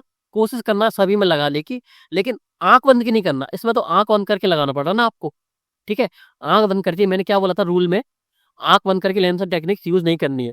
अगर मान लीजिए मैं आपको इसमें मैक्सिमम लगाने की बोल दूं, तो क्या इससे क्वेश्चन का रिलेशन दिख रहा है आपको, नहीं दिख रहा है कहीं भी, ठीक है। समझ में तो आना चाहिए ना क्वेश्चन, पता हो तो ठीक है, नहीं तो रहने दीजिए। अब नेक्स्ट चलिए, 36, हाइड्रोजेलों का प्रयोग होता है किस किस में। रोगियों में नियंत्रित औषधि डिलीवरी में हो सकता है, चल वातानुकूलन प्रणाली हो सकता है, औद्योगिक स्नेहों का विरचन हो सकता है। मैक्सिमम के साथ जाऊंगा ऑप्शन नंबर डी। 38 37 क्वेश्चन पता होता तो ठीक है, ना पता होता तो छोड़ दीजिए, कोई दिक्कत नहीं। 38 question, pumped storage hydro power, power यानी ऊर्जा, स्टोरेज यानी भंडारण। क्या ये शब्द आपको यहां कहीं दिखा, ये दिख रहा है। और कोई ऑप्शन क्या इससे कनेक्ट हो रहा है, नहीं हो रहा, सिर्फ ऑप्शन नंबर सी कनेक्ट हुआ। यूपीएससी खुद क्वेश्चन दे रहा है, खुद आंसर दे रहा है उसमें, मतलब आपका आंसर वो खुद लिख के दे रहा है, बस लैंग्वेज अलग है, आपको डिकोड करना पड़ेगा। ये डिकोड मैंने अपने मेंटरशिप प्रोग्राम में सिखाया था स्टूडेंट्स को, उनको पता होगा, जो मेंटरशिप प्रोग्राम के स्टूडेंट है, ठीक है। अभी भी वो वर्क कर रहे हैं और उनको बहुत खुशी है इस चीज को देख के कि सर बहुत ज्यादा वर्क कर रहा है इस चीज को, ठीक है। ऑप्शन नंबर सी, ठीक है। आगे चलिए, अब ये क्वेश्चन भी आपका किससे सही होना था, आपका नॉलेज बेस्ड, ठीक है। ओके, इसको अलग ही पेन से करना पड़ेगा, ठीक है। इसको कलर नहीं कर पाया मैंने, ठीक है। अब हम नेक्स्ट चलते हैं।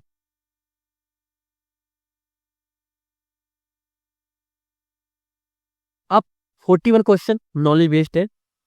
हाँ, आरबीआई गैर बैंकिंग वित्तीय कंपनियां भारतीय रिजर्व बैंक की चल निधि समायोजन सुविधा विंडो का लाभ उठा सकती हैं। इसका आंसर अलग अलग कोचिंगों में अलग है, लेकिन मेरा मानना है कि इसका आंसर होना चाहिए पहला सही होना चाहिए, उठा सकती हैं। पॉसिबिलिटी, भाई क्यों नहीं उठा सकती, एनबीएफसी ने क्या बिगाड़ लिया। और एनबीएफसी में बात याद रखने की ये चीज है, नॉलेज भी होनी चाहिए ना आपको। मैंने आपको इकोनॉमी पूरा पढ़ाया है, तो आपको इतना पता होना चाहिए। एनबीएफसी भी तो दो प्रकार की होती है ना, एनडी और डी, जो डिपॉजिट जमा करती हैं, जो डिपॉजिट जमा नहीं करती। अब इनमें से किसकी बात कर रहा है? तो अगर डिपॉजिट वाली की बात, अगर वो इस सुविधा का लाभ उठा सकती हैं तो भी ये क्वेश्चन गलत। अगर ये सिंगल वाली उठा सकती है तो भी क्वेश्चन गलत हो जाएगा। तो आपका ऑप्शन आपको सही मान के चलना है, ठीक है। भारत में विदेशी संस्थागत निवेशक, समझ गए, FII, सरकारी प्रतिभूतियों के धारक बन सकते हैं। भाई बन सकते हैं, किसने मना किया? हमने इकोनॉमी पढ़ा है, किसने मना किया? सही बात है ना, समझने वाली, किसने मना किया? बन सकते हैं, ठीक है। भारत में शेयर बाजार ऋणों के लिए पृथक व्यापारिक मंच प्रदान कर सकते हैं, PYQ भी है, और आपका क्या है, प्रदान कर सकते हैं। भाई क्यों नहीं कर सकते भाई? शेयर बाजार इतना बड़ा मार्केट है, वो क्यों नहीं कर सकता? व्यापारिक मंच क्यों नहीं दे सकता? दे सकता। मैक्सिमम के साथ जाएंगे 1 2 3। नेक्स्ट चलिए, भारत में कॉर्पोरेट बॉन्डों और सरकारी प्रतिभूतियों में व्यापार कौन कर सकते हैं? भाई सभी कर सकते हैं, मैंने आपको लिखवाया भी है कौन नहीं कर सकते। लेकिन मैक्सिमम आप बॉन्ड देखेंगे, शेयर देखेंगे, जब विदेशी कर रहे हैं तो हमारे करने में क्या, बीमा कंपनी कर सकते हैं? क्यों नहीं कर सकते भाई? सभी कर सकते हैं। पेंशन निधि कर सकते हैं, खुदरा निवेशक कर सकते हैं, मैक्सिमम के साथ जाऊंगा, कर सकते हैं।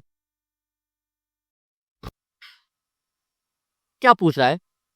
इंस्ट्रूमेंट किसे माना जाता है? इंस्ट्रूमेंट यानी वित्तीय लिखित। ETF एक डेरिवेटिव है, आप सभी को पता है, लिखित पत्र होता है।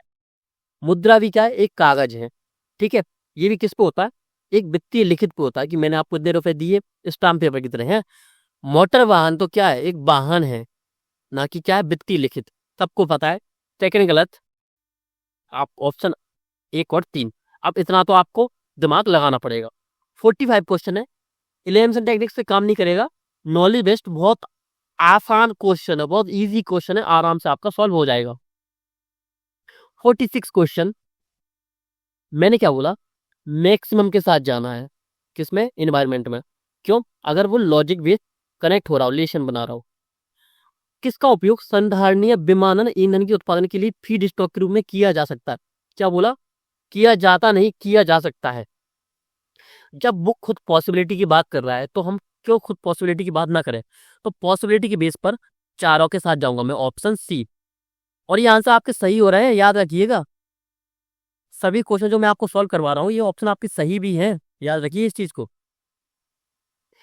और आपको किसको, अब आप जब आपके क्या है, आंसर किया है, तो हो सकता है 2 या 3 क्वेश्चन इधर से उधर हो जाए, उससे जब मैक्सिमम ज्यादा क्वेश्चन सही उधर इधर उधर नहीं होंगे, ठीक है।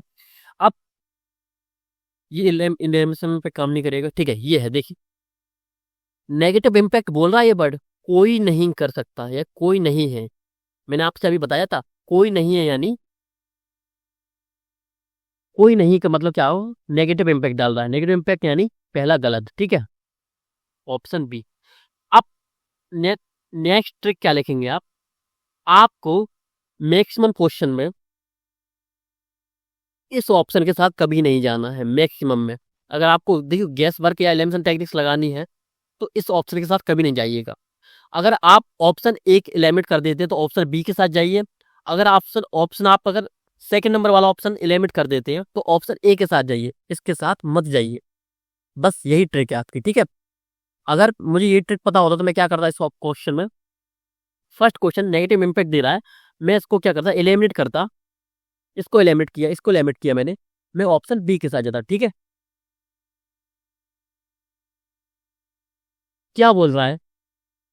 नहीं करते हैं, न्यूनतम व्यय को निर्दिष्ट नहीं करते हैं। नहीं करते यानी नेगेटिव इम्पैक्ट, ठीक है। ऑप्शन बी, वो खुद ही गलत बोल रहा है, नहीं करते। गलत गलत, ऑप्शन ए के साथ चला जाऊंगा, ठीक है। 50 क्वेश्चन हमारे सॉल्व हो चुके हैं। अब मैं जल्दी जल्दी क्वेश्चन आपके सॉल्व करवा देता हूँ, ठीक है।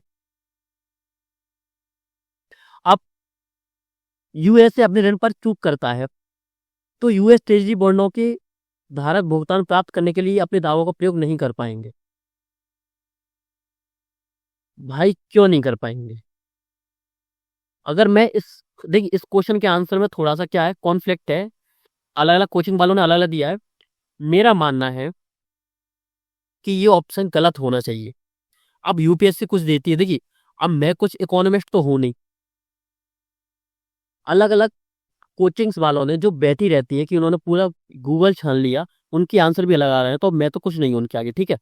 इसका आंसर, मेरा मानना है कि इसका आंसर होना चाहिए कि एक सही नहीं है किंतु दो सही है, ठीक है। इसका आंसर ये होना चाहिए, बाकी का हम उसके बाद देख लेंगे। अब 2 या 3 क्वेश्चन का मैं मार्जिन मान सकता हूँ, वो 2-3 क्वेश्चन का मार्जिन बहुत कम दिखेगा आपको, ठीक है। ये क्या लिखा है, सामूहिक ऋण एक नियत राशि एक मुश्त निधि हो सकती है, किंतु वही तुलना वाला क्वेश्चन से आपको थोड़ी सिमिलरिटी लग रही, इसकी तुलना में ये, किंतु ऋण व्यवस्था नहीं हो सकती, ये बोला हो सकती है, ये बोला नहीं हो सकती। नहीं हो सकती, क्या ये फैक्ट एक्सचेंज हो सकता है? क्या ये तुलना वाला क्वेश्चन लग रहा है? क्या ये नेगेटिव इम्पैक्ट दे रहा है? नहीं हो सकती मतलब ये खुद गलत बोल रहा है। कैसे? कथन एक सही है, कथन दो सही नहीं है, ठीक है। आपका आंसर आ गया, ठीक है। ये भी क्या है, ये आपका नॉलेज बेस तो हो ही जाता, अगर ना पढ़ा होता तो आपको क्वेश्चन ये कैसे सॉल्व होता, ये क्वेश्चन आपके सॉल्व हो जाता। कैसे? डिजिटल रुपए, आरबीआई अपनी मौद्रिक नीति के अनुरूप राष्ट्रीय सॉवरेनिक मुद्रा है, होगी भाई, हो सकता है, मैं नहीं नहीं पढ़ी हो। बैलेंस शीट पर देयता के रूप में दिखाई देता है, लायबिलिटी के रूप में, ठीक है, हो सकता है। यह अपने डिजाइन से ही मुद्रास्फीति के विरुद्ध बीमाकृत है। भाई ये तो कुछ अलग ही चीज बोल दी इसने। अगर ऐसा होता तो न्यूज में छा जाती है, न्यूज है तो ये क्या मुद्रा ही तो है। अगर महंगाई बढ़ेगी तो मुद्रा की जो देयता है वो कम होती है, अगर घटती है तो देयता ज्यादा होती है, ठीक है। तो ये तो हमको कौन सा पता होता है। तो ये खुद बोल रहा है अपने डिजाइन से ही मुद्रास्फीति के विरुद्ध बीमाकृत है। नहीं भाई, ऐसा कोई नोट है ही नहीं। क्या किसी ने मुझसे ये बोला कि ये लो 500 का नोट, इससे तुम जब भी जाओगे आप तुमको 10 किलो ही आलू मिलेगा, भले ही आलू सस्ता हो या महंगा हो। कभी किसी ने नहीं बोला, कभी किसी गवर्नमेंट ने नहीं बोला, ना वो बोल सकती। क्यों नहीं बोल सकती? क्योंकि भाई महंगाई वो क्यों भुगतेगी इस चीज को लेके, ठीक है।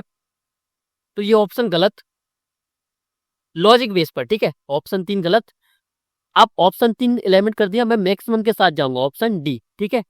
क्योंकि और सभी जो ऑप्शन है वो रिलायबल लग रहे हैं, यानी सिंपल है, और उसमें कुछ एक्सट्रीम दिया नहीं है, ठीक है। अब 54 क्वेश्चन है, हिस्ट्री से आया है, घटना चक्र से आया क्वेश्चन। मैंने आपको बता दिया था उस क्लास में, उस वीडियो में, कि हिस्ट्री क्वेश्चन मैक्सिमम कहाँ से पूछ जा रहे हैं।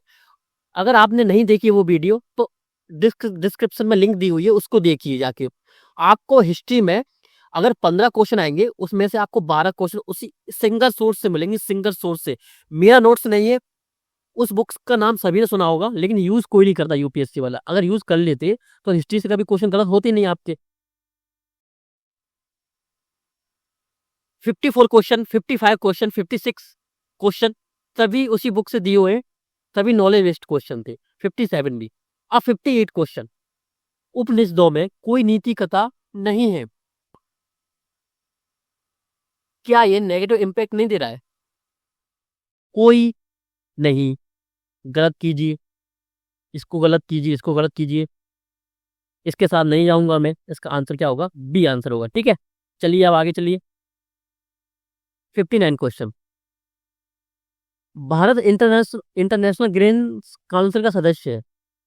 अब मान लीजिए मुझे नहीं पता है, हो भी सकता है नहीं भी हो सकता है, पॉसिबिलिटी मानूंगा तो हो भी सकता है, नहीं हो सकता, अभी छोड़ दीजिए। चावल और गेहूं की निर्यात आयात करने के लिए किसी देश को इंटरनेशनल ग्रेन काउंसिल का सदस्य होना आवश्यक है। जब भी वर्ड आए मैंडेटरी, जरूरी, आवश्यक है, तो क्या ये एक्सट्रीम नहीं लग रहा कि भाई अगर किसी को गेहूं का निर्यात करना है और चावल का निर्यात करना है तो इसका सदस्य होना जरूरी है। भाई डब्ल्यूटीओ किसके लिए बैठा है?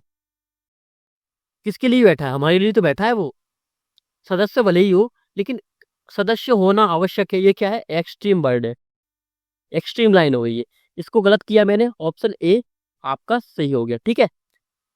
क्योंकि बी को मैंने क्या कर दिया? एलिमिनेट कर दिया, इसके साथ मैं जाऊंगा नहीं, ठीक है। ये क्या है? ये आपका पढ़ा 365 में लिखा हुआ था, ठीक है। अब ये भी नॉलेज बेस्ड है, ये भी नॉलेज बेस्ड, ये भी नॉलेज बेस्ड। चलते जाइए चलते जाइए। अब कहाँ है आपका 67 क्वेश्चन। अब इसमें लॉजिक कैसे लगाना था, देखिए। किन देशों का उल्लेख प्रायः मीडिया में उनकी निम्न जन्म दर अथवा वृद्धोन्मुख जनसंख्या अथवा ह्रासमान जनसंख्या के लिए किया जाता है। कहने का मतलब क्या है, जन्म दर है वो निम्न है, बूढ़े लोग ज्यादा हैं, जनसंख्या घट रही है। मैंने अपने टीचर के मुंह से सुना था कि जापान में अगर आप जाएंगे उस देश में, आपको युवा लोग बहुत कम दिखेंगे, सड़कों पे आपको बूढ़े लोग ज्यादा दिखेंगे। तो मुझे पता था ये जो बताई हुई है वो किसकी है, जापान की। ठीक है, अब मुझे पता है जापान सही है, जापान सही है। जिसमें जापान नहीं होगा, जिसमें ऑप्शन नंबर 2 नहीं होगा, वो गलत हो जाएगा, ये गलत। अब मुझे ये भी पता है ऑप्शन का कि 3/5 का इसमें क्या लग रही, ट्रिक लग रही, क्योंकि 5 ऑप्शन है, तो ये भी गलत हो गया। अब 1 2 4 है या 1 3 5 है। जब मैंने फर्स्ट इंप्रेशन ये क्वेश्चन का मुझ पर पड़ा था, जब मैंने इसको पहली बार देखा था, उसका आंसर मैंने ऐसे ही निकाला था। मुझे पता था 3/5 की ट्रिक पहले पहले लगाई मैंने, 2 को एलिमिनेट कर दिया। मुझे पता है जापान तो इसमें सही है, अब इसमें जापान नहीं है, इसमें ऑप्शन नंबर 2 कहाँ है, नहीं है ना, तो ये भी गलत। मेरा आंसर क्या आ गया, ए, सिर्फ इससे। अब सेकेंड लॉजिक इसमें और लग रहा है, एक और लॉजिक लग रहा है, कैसे, दक्षिण अफ्रीका। भाई अफ्रीका में जनसंख्या वैसी बढ़ रही है ना, किसने बोला निम्न जन्म दर है वहां पे, किसने बोला, किसने बोला कि वृद्धोन्मुख जनसंख्या ज्यादा है। अफ्रीका के देश तो वैसी जनसंख्या ज्यादा बढ़ा रहे हैं, तो 5 में गलत हो गया, 5 गलत, ये गलत। 3/5 वाली ऑप्शन, ये आंसर आपका फिर आ गया, ये आ गया। 68 क्वेश्चन नॉलेज बेस पर, ठीक है। अब मैं आपको लास्ट में कुछ लिखवाऊंगा अभी, ठीक है, याद रखिएगा, बस थोड़ा सा पेशेंस रख के पूरा क्वेश्चन पेपर सॉल्व कीजिए, तभी आपका ये क्या होगा, ये काम आएगा आपके क्या रियल एग्जाम में, वरना घूमते रहिए यूपीएससी के मार्केट में। अब भारत के संविधान के अनुसार निम्नलिखित में से कौन सा कथन सही है, ये आपको पता ही होना चाहिए था, किसके बेस पर, नॉलेज बेस्ड पर। लेकिन फिर भी अगर अंतर्राज्यीय व्यापार की बात कर रहा है, तो भाई अगर राज्य सूची में उसको डालते तो राज्य तो लड़ते ही रहते ना हमेशा कि भाई ये सामान मुझको बेच दे, वो बोलता नहीं भाई मैं नहीं पैसे दूंगा। तो क्या कभी संविधान निर्माता ये सोचते ना, इस चीज को तो सोचते ना कि अगर राज्य सूची में मैंने डाल दिया इस चीज को, तो लड़ते रहेंगे ये लोग। तो किस में डालना पड़ेगा उनको, संघ सूची में डालना पड़ेगा, ठीक है। आपका आंसर क्या आएगा, संघ सूची वाला। इस क्वेश्चन का आंसर जिसको नहीं पता ना, यूपीएससी की तैयारी छोड़ दो, सीधा सा बात है ठीक है, सीधी सी बात है। आप, तुमसे ना हो पाएगा वरना, बस वही वाली बात है। अब 77 क्वेश्चन छोड़ देंगे, 78 क्वेश्चन छोड़ देंगे। अब देखिए क्वेश्चन मैं छोड़ रहा हूँ जिससे क्या लगे आपको कि मैं आपको जबरदस्ती नहीं डाल रहा हूँ आप पे, केवल कोई एलिमिनेशन मेथड नेगेटिव इफेक्ट डाल रहा, केवल एक्सट्रीम वर्ड। वैसे इसको पता होना चाहिए आपको, कैसे, लोकसभा में आचार समिति। मैंने क्या बोला, एलिमिनेशन मेथड काम तो करता है, लेकिन जो नॉलेज बेस्ड है उनमें ये एलिमिनेशन टेक्निक्स बैक फायर भी कर सकती है, लेकिन इसमें काम कर रही है, ठीक है। अब ऑप्शन नंबर 2 गलत किया, ये गलत किया, ये गलत किया, ये गलत किया, ऑप्शन नंबर सी, ठीक है। तो जब भी दो स्टेटमेंट में कुछ क्या दिए हो, न्यूमेरिकल या नंबरिंग दी हो, कुछ वर्ड दिए हो, 15 वर्ष, 6 महीने, 3 महीने, 2 महीने, एक सही होता है, एक गलत होता है। तो 1 और 2 साथ में नहीं होंगे, और दोनों गलत भी नहीं होंगे, ये भी तो चीज जानने की है ना। तो 1 2 साथ में भी नहीं होंगे, गलत भी नहीं होंगे, या तो 2 और 3 है या 1 और 3 है। ये तो पता ही होना चाहिए था, कितना ज्यादा फेमस था उस समय, ठीक है। आप सभी को बता, 2 और 3 आंसर आपका, ठीक है। अब इलेवन मेथड काम कर रहा है इसमें भी। मैंने क्या बोला था, फैक्ट एक्सचेंज होता है, श्रीलंका की जगह बांग्लादेश डाल दिया। जब तक आप प्रैक्टिस नहीं करेंगे 2011 तक, तब तक आपको ये फील होगा ही नहीं कौन सा ऑप्शन गलत है, कौन सा ऑप्शन सही है। गट फीलिंग्स, आपका जो एप्टीट्यूड है क्वेश्चन को सॉल्व करने का, जब तक आएगा नहीं, जब तक आप इन ट्रिक्स को 2011 से लेकर 2024 तक के सभी पेपर में इसको अप्लाई नहीं करोगे, ठीक है। अगर आप सिर्फ इसी को एलिमिनेट कर देते, ऑप्शन 1 गलत है, ये गया, ये गया, ये गया, ये आ गया आंसर, आ गया ना। अब ये नॉलेज बेस्ड क्वेश्चन है। अब ये भी है, देखिए, स्टूडेंट लगातार 3 साल हो गए इस क्वेश्चन को आते हुए, सही है मुझे पता है। अर्जेंटीना, खराब आर्थिक संकट चल रहा है, हो सकता पॉसिबिलिटी। तुर्की नाटो की अपनी सदस्यता निरस्त कर दी। अगर ये भाई ऐसा होता तो खबर में नहीं आता। नाटो और यूक्रेन में, जो यूक्रेन है उससे रिलेटेड तो हम हर न्यूज देख रहे हैं ना, न्यूज में तो आ रहा, भले ही हम पढ़ नहीं रहे हो तो भी। तो ये गलत होगा। तो ऑप्शन क्या है? केवल दो युग्म सही है। मैंने क्या बोला? जब भी तीन ऑप्शन वाला क्वेश्चन हो, उसमें से या तो एक आंसर होगा या दो आंसर होगा, सभी तीन आंसर नहीं होंगे। अब इस बुक का नाम, मेरा ये क्वेश्चन सही था। क्यों? मुझे अंदर से मैंने कभी नहीं पढ़ा था इस क्वेश्चन को। देखिए मैं सही बताऊं, मैंने क्वेश्चन को कभी नहीं पढ़ा, लेकिन जब आप क्वेश्चन को सॉल्व कर लेते हो ना यूपीएससी के, तो आपको गट फीलिंग्स आने लगती हैं। आपको पता होता है कि इसका आंसर ये है, और ये क्वेश्चन मेरा सही हुआ था। ठीक है, जिस क्वेश्चन की मैं बात कर रहा हूँ ना, सभी क्वेश्चन को रियल में मैंने एग्जाम में अप्लाई किया था। ठीक है, तभी मैं आपसे बोल पा रहा हूँ इन चीजों को।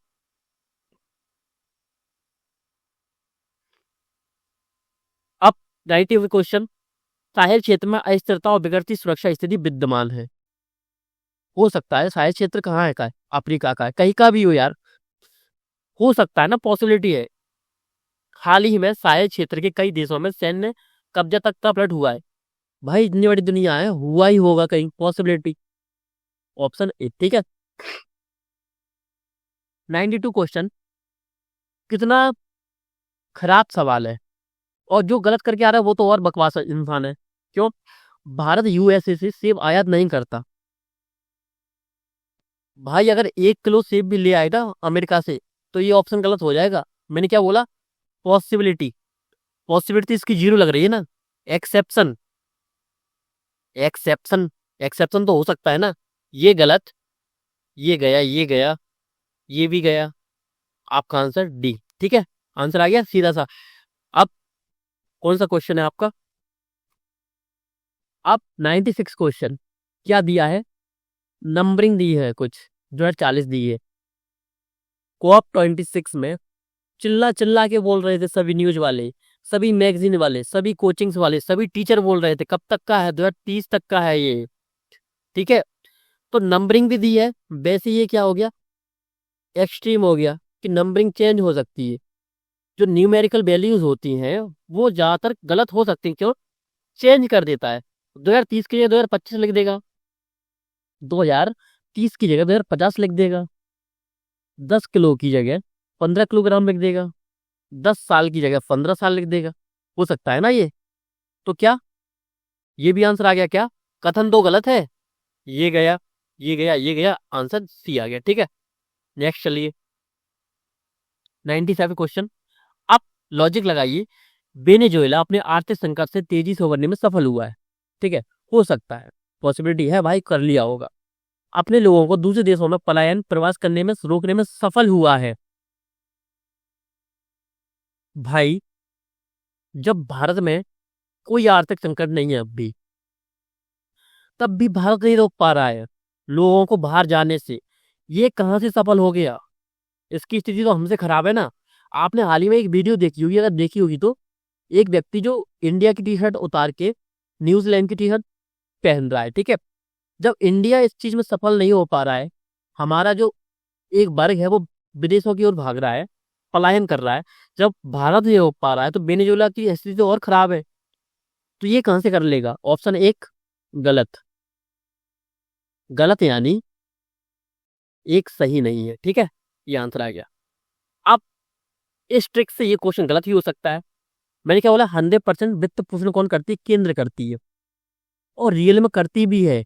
लेकिन अगर मुझे नहीं पता होता, मैं ट्रिक्स अगर मैं खुद यूज करता, देखिए मैं ईमानदारी के साथ बात करता हूँ आप सभी से, अगर मैं इस क्वेश्चन को सॉल्व करता बिना किसी नॉलेज के, तो मैं इस क्वेश्चन को आंसर क्या लगाता कि 100% तो नहीं होगा, ये इसको गलत कर देता, ये गलत करके, ये गलत करके आंसर ये लगा देता, मेरा आंसर यहाँ गलत हो जाता।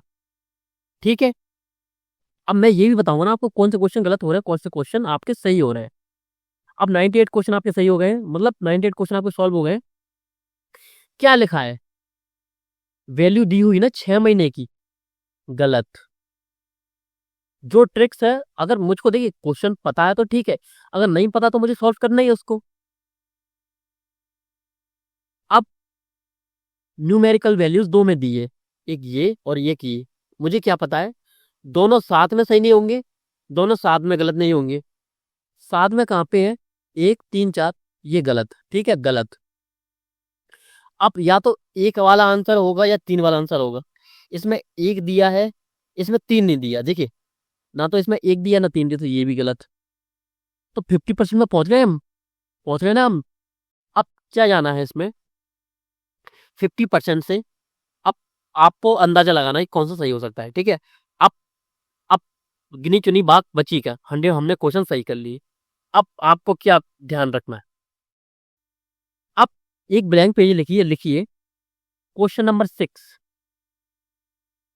14, 14, 15, 41, 45, 54, 55, 56, 57, 60, 61, 62, 63, 65, 66, 68, 71, 72, 74, 76, 93, 83, 83, 93 तो है, हाँ है, लिखिए 93, फिर 83 लिखिए, 84, 85, 86, 94, 95।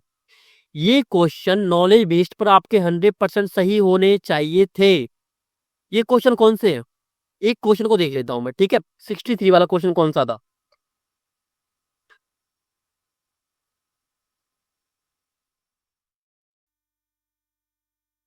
आप ये बताइए, क्या 61 वाला क्वेश्चन आपसे सही नहीं हो सकता था। व्यापम वाले यानी एसएससी वाले इस क्वेश्चन को सही कर देते, ठीक है। 1935 एक्ट से कितने ज्यादा ज्यादा क्वेश्चन पूछे जा रहे हैं, तो क्वेश्चन आपका सही होना था या नहीं होना था, होना था ना। तो नॉलेज बेस्ड मैंने कौन से क्वेश्चन छोड़े हैं, सिंपल क्वेश्चन। नाटक कर भास की रचना कौन सी है, मध्यम व्यय हो गए। जो सोर्स मैंने बताया हुआ है आपको, अगर नहीं पता हो तो डिस्क्रिप्शन में लिंक दी हुई है हिस्ट्री की, वो हिस्ट्री का जो सोर्स है उसके लिए वीडियो दी हुई है, उस वीडियो को देख लीजिए, सिंपल सा। और क्वेश्चन नंबर मैंने कौन सा बताया, देखिए क्वेश्चन नंबर और देख लीजिए, किन क्वेश्चन को मैंने इन क्वेश्चन में मैंने किन क्वेश्चन को दिया है। 93, 95 जिनका आंसर सबको पता होता है, सिर्फ उन क्वेश्चन को छोड़ा है मैंने नॉलेज के लिए, आपके लिए। ऐसा नहीं कि बहुत टफ क्वेश्चन।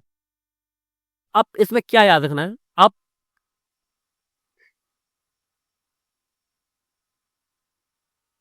अब इसमें आर्टिकल भी दिया था कौन सा, ये। अब ये क्वेश्चन आपसे सॉल्व नहीं होगा, मैं इस क्वेश्चन की तो बात कर ही नहीं रहा, नहीं पता तो छोड़ दीजिए। अब टोटल कितने क्वेश्चन होते हैं ये देखते हैं, ठीक है। हो सकता है एक दो क्वेश्चन इधर उधर हो गया हो।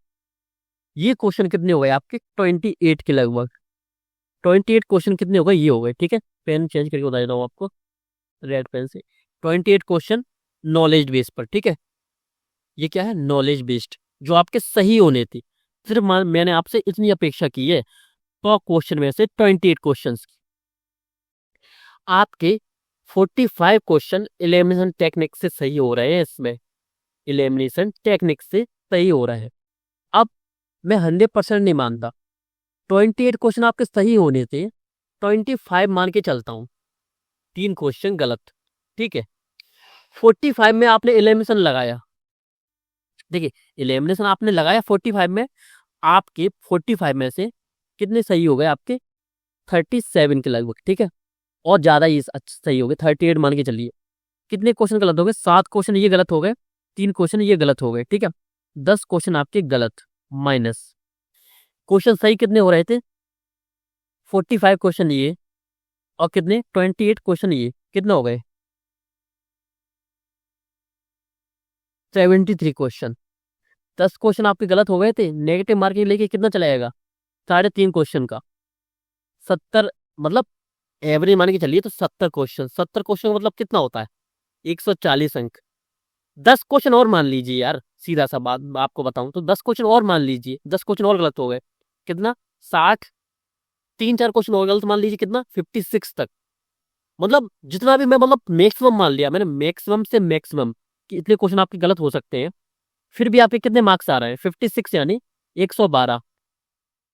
जब आप बहुत ज्यादा गलती कर रहे हैं, बहुत ही ज्यादा, मतलब हद पार कर रहे हैं, लिमिट क्रॉस कर दी गलत करने की, तब सिर्फ लॉजिक से और कुछ ट्रिक से मान लीजिए अगर सिर्फ आप लॉजिक बेस पर भी करते तो आपके 112 अंक आते जीएस में। लेकिन आपको पता होगा और मुझे पता है, ये ट्रिक्स जैसे आपके घर पर टेबल पर काम करेंगी ना, वैसे एग्जाम हॉल में काम नहीं करेगी। ये काम करेगी, लेकिन कैसे करेगी? जब आप प्रैक्टिस करेंगे 2011 से लेके 2024 तक। अब आपको पता होगा कि एग्जाम की टेंशन ज्यादा ही लेना है। उल्टी सीधी ट्रिक्स पर मैं विश्वास नहीं करता। लॉजिक बेस्ड, लॉजिक बेस्ड होगी तो ही मैं उस पर क्या करता हूँ, बिलीव करता हूँ। ठीक है, इस चीज को आपको हमेशा याद रखना है। मैंने क्वेश्चंस को छोड़ा भी, आप सभी को बताया। मैंने कितने क्वेश्चंस लिए? 74 क्वेश्चंस बस। ठीक है, 74 क्वेश्चंस लिए मैंने इस चीज में, आपको पता होना चाहिए। तो कितने क्वेश्चन तो मैंने छोड़ दिए ना, छोड़े कि नहीं छोड़े? 26 क्वेश्चन तो मैंने छोड़ दिए। मैंने कहा, भाई मुझे नहीं आते, ना मुझे इसको नॉलेज है, इसमें मुझे टफ है मेरे लिए क्वेश्चन, ना मुझे इसमें नॉलेज है, ना मेरी इसमें ट्रिक्स काम कर रही है, तो मैं इसको छोड़ दिया। 26 क्वेश्चन बहुत ज्यादा होते हैं। 74 क्वेश्चन मैंने अटेम्प्ट किए, 74 में से भी मैंने 15 क्वेश्चन गलत कर दिए। फिर भी मैं आराम से कट ऑफ से बहुत ज्यादा पार जा रहा हूँ।